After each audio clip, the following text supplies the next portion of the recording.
আমরা যা ভাবি তা আমাদের ব্রেনের কাজের মাত্র 10 ভাগ। বয়সের সাথে সাথে আমাদের শরীরের মতো ব্রেনও বুড়ো হয়। আবার কিছু মানুষ স্বপ্নের মধ্যেই বুঝতে পারে যে সে স্বপ্ন দেখছে। একে বলা হয় লুসিডিং ড্রিম। তারা নিজের স্বপ্নকে নিয়ন্ত্রণ করতে পারে। অথচ মহান রবের কি নিখুঁত ডিজাইন! মাত্র 20 ওয়াট শক্তি এবং এক টুকরো রুটির শক্তিতে এই ব্রেন এমন বিজ্ঞান যেখানে শেষ হয় সেখান থেকে শুরু হয় বিশ্বাস। মস্তিষ্কের সবচেয়ে গভীর রহস্যগুলো জানবো ভিডিওর পরের অংশে। মহাবিশ্বের দিকে তাকালে আমরা এর বিশালতা দেখে মুগ্ধ হই। বিলিয়ন বিলিয়ন নক্ষত্র আর অসীম শূন্যতা। কিন্তু বিজ্ঞানীরা বলেন মহাবিশ্বের সবচেয়ে জটিল বস্তুটি মহাকাশে নেই। সেটি আছে আপনার এবং আমার দুই কানের ঠিক মাঝখানে, মানব মস্তিষ্ক।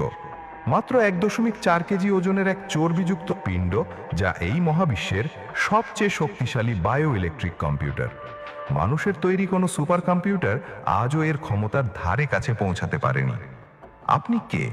আপনার স্মৃতি, আপনার অনুভূতি, আপনার দেখা এই ভিডিওটি সবই আসলে কিছু ইলেকট্রিক্যাল সিগন্যাল ছাড়া আর কিছুই নয়। ইউএ ইলেকট্রিকের আজকের মেগা এপিসোডে স্বাগতম।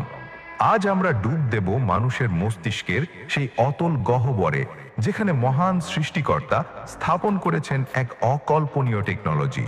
চলুন একদম শুরু থেকে শুরু করা যাক। আমাদের এই সুপার কম্পিউটারটি অত্যন্ত সুরক্ষিত। এটি একটি শক্ত হাড়ের বাক্স বা খুলির ভেতরে থাকে। শুধু তাই নয়, এটি সেরিব্রোস্পাইনাল ফ্লুইড নামের এক বিশেষ তরলের মধ্যে ভাসমান থাকে। এই তরলটি শক অ্যাবজর্বার বা কুশনের কাজ করে, যাতে আমরা দৌড়ানোর সময় ব্রেনে আঘাত না লাগে।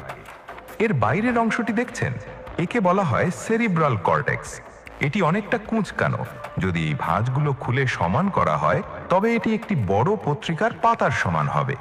মহান কারিগর একে ভাঁজ করে দিয়েছেন যাতে অল্প জায়গায় বিশাল সারফেস এরিয়া এঁটে যায়, কারণ জায়গাই এখানে আসল। এই মস্তিষ্কের মূল কারিগর হলো একটি বিশেষ কোষ, যার নাম নিউরন।